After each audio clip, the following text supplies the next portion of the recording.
తాకట్లో ఉన్న మీ బంగారాన్ని విడిపించి ఆ రోజు ఆన్లైన్ రేటుకి కొంటాం. Sharma gold company.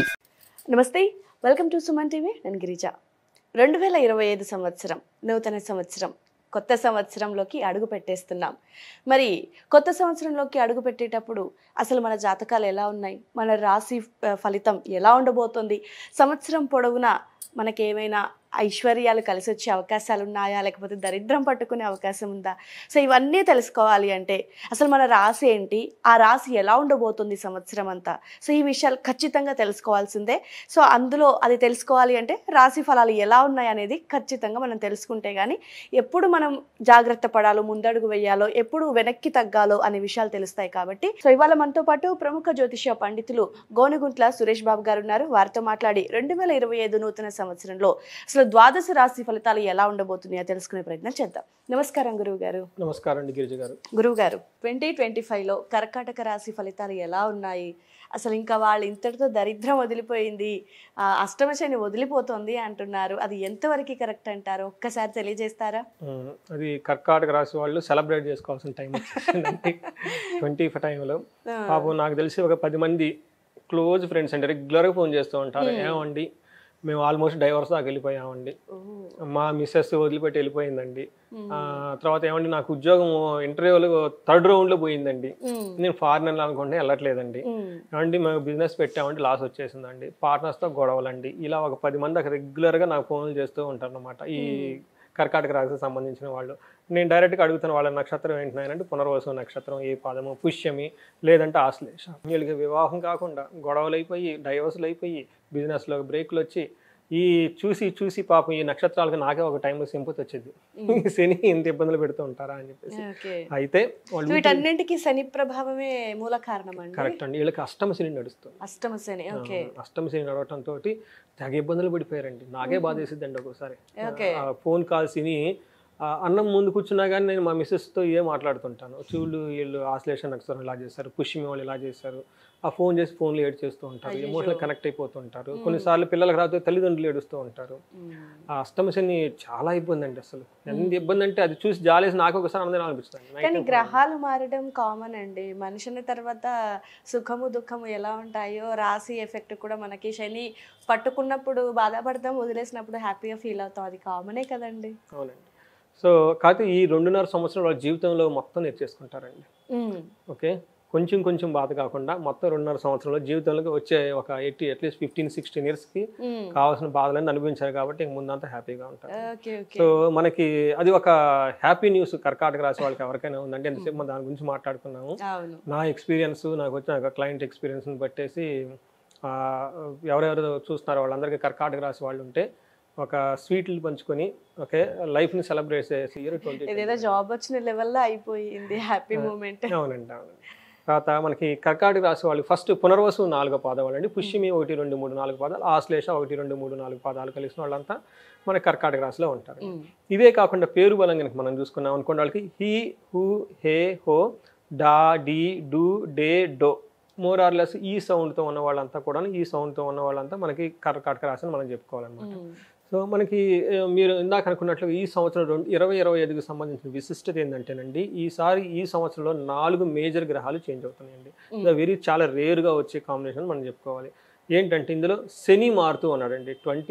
మార్చి 29కి ఈ శని మారటంతో ఇప్పటిదాకా ఎవరైనా అర్ధాష్టమ శని, అష్టమ శని, ఏలినాటి శని చాలా పడుతున్న వాళ్ళకి చాలా మందికి రిలీఫ్ వచ్చేస్తుంది. అఫ్కోర్స్ కొత్తగా పట్టుకునే వాళ్ళకి పట్టుకుంటారు అనుకోండి, అది వేరే విషయం. బట్ ఇక్కడ వదిలిపెట్టిపోయే కేసు అండి, వీళ్ళు హ్యాపీ ఫీల్ అవ్వాలి. గురువు వచ్చేటప్పటికి May 14th మారుతున్నారండి. రాహుకేతులు కూడా May 18th మారుతూ ఉన్నారు. సో ఈ మేజర్ గ్రహాలు మార్చి ఎండ్లోను మే మధ్యలో జరుగుతూ ఉండటం వల్ల వీటి యొక్క స్థితి ఈ రాశి వాళ్ళకి ఎలా ఉందో చూద్దాం. మనకి సూక్ష్మ గోచారం, లఘు గోచారం కాన్సెప్ట్ ఉందన్నమాట. దీని ప్రకారం ఏంటంటే వెరీ స్నాప్ షాట్లో మొత్తం మనం తెలుసుకోవచ్చు అనమాట. ఒక మొక్కలో ఈ 2 మొక్కల కనుక మనం చెప్పుకుంటే వీళ్ళకి ఈ స్థితిని బట్టి చూసాం అనుకుంటే శని వీళ్ళకి చాలా రిలీఫ్ ఇస్తున్నారండి. ఇప్పటిదాకా అష్టమ శని నుంచి బయటకు వచ్చేసి సగం వాళ్ళ ప్రాబ్లమ్స్ అన్నీ పోతాయని మనం చెప్పుకోవాలన్నమాట. అయితే గురువు ఉండటం వల్ల ఏమవుతుందంటే వాళ్ళకి ఇంతకుముందు కోల్పోయిన ధనం, వాళ్ళు ఇంతకుముందు ఏదన్నా కనుక జాబ్ కోల్పోయినా, ఇంతకుముందు వాళ్ళు ఏ పొజిషన్ అయితే కోల్పోయారో తిరిగి వాళ్ళకి వచ్చేస్తుందండి. ఒకటి శనిని బాధలు పోతాయి, గురువు వాళ్ళు మళ్ళీ తిరిగి రావడానికి ఇస్తున్నారు. ఇది ఒక మంచి హ్యాపీ మూమెంట్ అని మనం చెప్పుకోవాలంటే. ఆ తర్వాత వీళ్ళకి ధనం కూడా బాగా మంచి మంచి పనులు ఖర్చు పెడతారండి. దానాలు చేయటం, పెళ్ళిళ్ళు చేయటం, ఇలాంటివి ఏమన్నా కనుక పనులు కనుక ఇప్పటిదాకా చేయకుండా పెద్ద పెద్ద పనులు అవన్నీ చేసుకొని బాగా సక్సెస్ సాధిస్తారని చెప్పుకోవాలి. తర్వాత వీళ్ళకి కొంచెం బాడీ పెయిన్స్ అవన్నీ కూడా కేతు ద్వారా వచ్చే అవకాశం, రాహుకేతుల ద్వారా వచ్చే అవకాశం ఎక్కువగా ఉంది. బట్ చాలా మేజర్ రిలీఫ్ వచ్చేస్తుంది. సో వీళ్ళకి 9th హౌస్లో ఉండటం ఏమవుతుందంటే అష్టమశి నుంచి రిలీఫ్ రావడంతో పాటు వీళ్ళకి ఏం చెప్తారంటేనండి, కొంచెం కొన్ని సందర్భాల్లో కొంచెం ఇబ్బంది పడినా, కొన్ని సందర్భాలు సంతోషం పడినా కానీ చాలా బాగుంటుంది. టైంకి ఒక రకంగా బాగుంటుంది మనం చెప్పుకుంటాం. తర్వాత కొన్ని సందర్భాల్లో వీళ్ళకి ఏమవుతుంది, ధనలాభం ఉంటుంది. కొన్ని సందర్భాల్లో ధనానికి సంబంధించిన విషయాలు సుఖప్రదంగా కూడా ఓవరాల్గా ఉంటుంది. 9th హౌస్లో శని మనకి 50-50 మోడరేట్గా మంచిని చేస్తూ మోడరేట్గా ఇబ్బంది పెడుతూ ఒక న్యూట్రల్గా ఉండే స్టేజ్కి వస్తారు. ఓకే గురుగారు, మరి విద్యార్థులకి విద్యాపరంగా ఎలా ఉంటుంది? మీరు అడిగినట్టు గురువు వీళ్ళకి 11th హౌస్లో ఉండటం వల్ల ఏమవుతుందంటేనండి, చాలా చక్కగా కీర్తి వస్తుంది, అన్ని చోట్ల విజయవంతంగా ఉంటుంది, సుఖంగా ఉంటుంది. వీళ్ళు ఈ టైంలో మంత్రసిద్ధి, ఇప్పుడు దాకా దేవుడిని కనుక ఏదైనా ప్రార్థించి ఉంటారు కాబట్టి అష్టమశిలో వాళ్ళు గుళ్ళకి అవన్నీ తిరిగి ఉంటారు కదండి, వాటి యొక్క రిజల్ట్ ఈ టైంలో వస్తుంది. అలానే విద్యార్థులు అప్పటిదాకా పడిన కష్టం నుంచి ఇప్పుడు మార్కులు వచ్చే టైంకి వచ్చారు. ఓకే గురుగారు, రాశి పరంగా చెప్పారు, మరి నక్షత్ర పరంగా ఏ నక్షత్రం వాళ్ళకి ఏ విధంగా ఉంటుందంటారు? సో ఒక్కసారి మనం చూసుకుంటాం అనుకోండి, వీళ్ళకి 12th హౌస్లో కూడాను రావడంతో ఏమవుతుందంటేనండి, కొన్ని సందర్భాల్లో వీళ్ళకి ధనం విపరీతంగా ఖర్చు అవుతుంది. అది కూడా మంచి పనులకు ఖర్చు అవుతుంది గురువు వల్ల. అయితే మనకి ఇంకొక గ్రహాన్ని, మోస్ట్ ఇంపార్టెంట్ గ్రహం కూడా డిస్కస్ చేసుకోవాల్సింటే అది రాహుకి సంబంధించండి. రాహు వీళ్ళకి 8th హౌస్లో ఉండటం వల్ల ఏమవుతుంది, అంత పెద్ద ఇబ్బంది అయితే జరగదండి. వీళ్ళకి పై అఫీషియల్స్ నుంచి కొన్నిసార్లు ప్రెషర్ వస్తుంది. ఎందుకంటే కొత్తగా ప్రమోషన్స్ అవన్నీ వస్తాయి, కొత్త జాబ్ కాబట్టి ఒక యాంగిల్లో చాలా బాగుంటుంది. కానీ వచ్చిన చోట పై అఫీషియల్స్ నుంచి కొంచెం ప్రాబ్లం వచ్చే అవకాశం ఎక్కువగా ఉంది. వృధాగా ప్రయాణాలు చేస్తారు. అది కొంచెం జాగ్రత్తగా గుర్తుపెట్టుకొని, కొత్తగా రెక్కలు వచ్చిన పక్షులాగా ఎలా పడితే అలా పోకుండా, సిచ్యువేషన్ అంతా మారిపోయింది కాబట్టి స్టిల్ మీరు డిసిప్లిన్లో ఉండడం చాలా అవసరము. అయితే వీళ్ళకి చతుష్పాద మృగార్ భయం అని చెప్పేసి వీళ్ళకి 4 కాళ్ళు ఉన్న వెహికల్స్ కానివ్వండి, 4 కాళ్ళు ఉన్న మృగాల నుంచి కానివ్వండి, 4 సంబంధించిన వాటిలో ఇది కొంచెం ప్రాబ్లం అయ్యే అవకాశం ఎక్కువగా ఉంది. సో ఈ మూడింటి విషయాల్లో చాలా కేర్ఫుల్గా ఉండాలి. అది కూడాను రాహు వల్ల. ఇంకా మిగతా అంతా చాలా బాగుంది.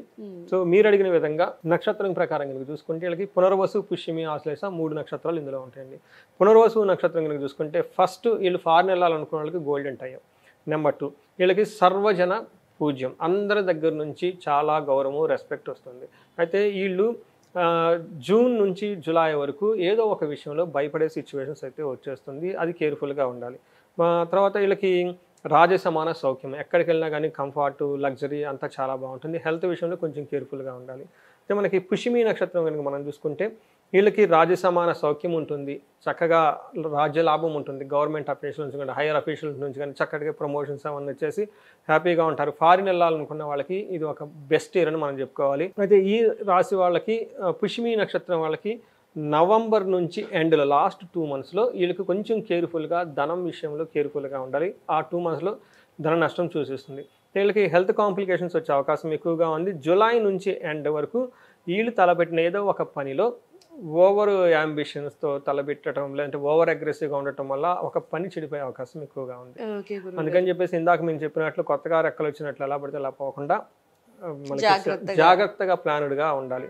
ఎందుకంటే అంతా బాగుంది కదా అన్నట్టు ఓవర్ గ్రాంటెడ్గా తీసుకోకుండా ఉంటే, పర్టికులర్గా పుష్యమి నక్షత్రం వాళ్ళు లాస్ట్ 2 monthsలో కేర్ఫుల్గా ఉండాలి. తర్వాత ఆశ్లేష నక్షత్రం కనుక చూసుకుంటే వీళ్ళకి రాజ సమాన సౌఖ్యం, ఫుల్ లగ్జరీగా, హ్యాపీగా, డిగ్నిటీగా ఉంటారు. ఎండింగ్ వరకు చాలా బాగుంటుంది ఆశ్లేషాలు. తర్వాత ఇదంతా చాలా బాగుంటుంది వాళ్ళకి. తర్వాత మధ్యలో వీళ్ళకి ఫారిన్ వెళ్ళాలనుకున్న వాళ్ళకి చాలా బాగుంటుంది. ఎవరికి ఆశ్లేష నక్షత్రం వాళ్ళకి బెస్ట్ టైం ఫారిన్ ఎప్పుడు వెళ్తారంటే ఏప్రిల్ నుంచి అక్టోబర్ మధ్యలో వీళ్ళు కనుక ట్రై చేసుకుంటే ఈ మధ్యలో ఫారిన్ వెళ్ళే వాళ్ళకి చాలా బాగుంటుంది. తర్వాత మనకి వీళ్ళకి భయపడే సిచ్యువేషన్స్ ఎక్కువగా వచ్చేస్తుంటాయి. ఇవి కూడాను శని ప్రభావంతో వీళ్ళకి భయపడే సిచ్యువేషన్స్ ఎక్కువగా ఉంటాయి.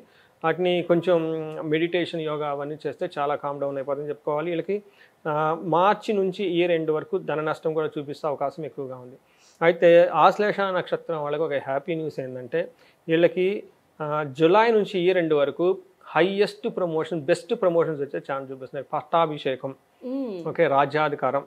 అంటే వాళ్ళకి అన్ఎక్స్పెక్టెడ్గా ఒక మంచి హైఫై పొజిషన్స్ వచ్చే అవకాశం ఎక్కువగా ఉంది. అది దృష్టి పెట్టుకోండి. ఆ తర్వాత మే నుంచి జూలై ఈ 1 మంత్లో ఏ పని చేయకుండా కొంచెం స్తబ్దంగా ఉంటే బాగుంటుంది. అంటే ఆ టైంలో వీళ్ళకి కొంచెం ఏదైనా పని చేస్తే డ్రాబ్యాక్స్ వచ్చే అవకాశం ఎక్కువగా ఉంది. కనుక అదే టైంలో పట్టాభిషేకం వచ్చేస్తుంది. మీరు ఏదో చేయబోయి మిస్టేక్, ఏదో చేయబోయి అది ఒకదాని పోతుంది. కాబట్టి మే నుంచి జూలై ఈ 2 మంత్స్లో వాళ్ళు ఏ పని చేయకుండా సైలెంట్గా ఉన్నదాన్ని చేసుకుంటూ పోతే తర్వాత మీకు పట్టాభిషేకం, రాజ్యాధికారం వచ్చేసి బ్లాక్ బస్టర్ లాగా వెళ్ళిపోతారు. సో ఈ ప్రకారంగా మనం చూసుకుంటే మనకి కర్కాటక రాశి వాళ్ళకి ఒక గోల్డెన్ టైం స్టార్ట్ అయిందనే విషయాలను చెప్పుకోవాలి. ఓకే గురువు గారు, మరి మేజర్గా ఈ రాశి వాళ్ళు నూతన సంవత్సరంలో మేజర్గా చేసుకోవాల్సిన పరిహారాలు ఏంటి? మేజర్గా చేసుకోవాల్సిన పరిహారాలు కనుక మనం గమనిస్తే వీళ్ళకి గురువుకి సంబంధించి పరిహారం చేసుకుంటే చాలా బాగుంటుంది. మేధా దక్షిణామూర్తి స్తోత్రం చదువుకున్నా, లేదంటే మనకి గుంటూరు దగ్గర కోటప్పకొండ అని ఉంటుంది, అక్కడ మేధా దక్షిణామూర్తి స్వరూపము శివుడు ఉంటారు. అక్కడ ఉదయాన్నే మనకి ఏం చేస్తారంటేనండి, ప్రతి గురువారం రోజున గురువుకు హోమం చేస్తారు. అది గనక సామూహికంగా దేవస్థానం వాళ్ళు చేస్తారు. అది గనక చేసుకోగలిగితే చాలా చాలా బాగుంటుంది వాళ్ళు.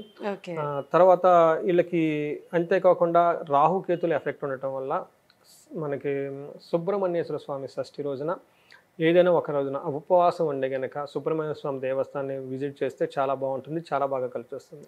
ఓకే గురువు గారు, సో ఓవరాల్గా కర్కాటక రాశి వారికి ఒక 100లో 70% ఓకే అనుకోవచ్చు అంటారా? నేను 200% ఓకే అనుకుంటాను లాస్ట్ ఇయర్తో కంపేర్ లాస్ట్ ఇయర్తో కంపేర్ చేసుకుంటే.